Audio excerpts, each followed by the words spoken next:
Hello friends, welcome back to my YouTube channel. আকৌ মই লৈ আহিছো অন্য এটা ভিডিও আপোনালোকৰ মাজলৈ গতিকে ভিডিওটো স্কিপ নকৰাকৈ ভালদৰে চাই থাকিব আৰু ভাল লাগিলে লাইক এণ্ড সাবস্ক্ৰাইব কৰি দিব আহক এতিয়া আমি ভিডিওটো আৰম্ভ কৰো 1 নম্বৰ কোনজন ৰজাৰ মৃত্যুৰ লগে লগে ব্ৰাহ্মণ বংশৰ ৰাজত্বৰ অন্ত পৰিছিল উত্তৰ ভাস্কৰ ব্ৰাহ্মণ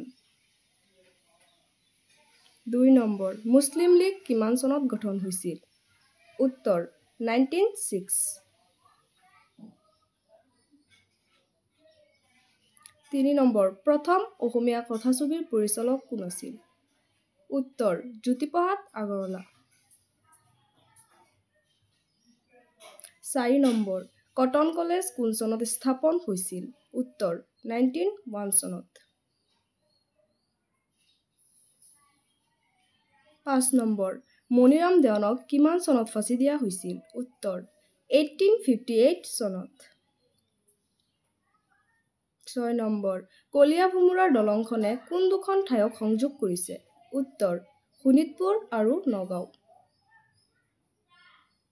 7 নম্বৰ অসমৰ কাক লুইত কোঁৱৰ বুলি জনা যায় উত্তৰ ৰুদ্ৰ বৰুৱা 8 নম্বৰ ত্ৰিপুৰাৰ ৰাজধানী কি উত্তৰ আগৰতলা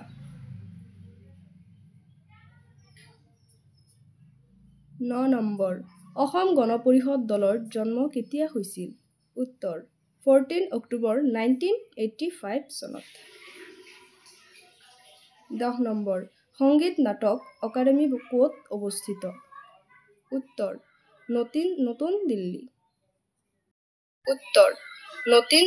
দিল্লী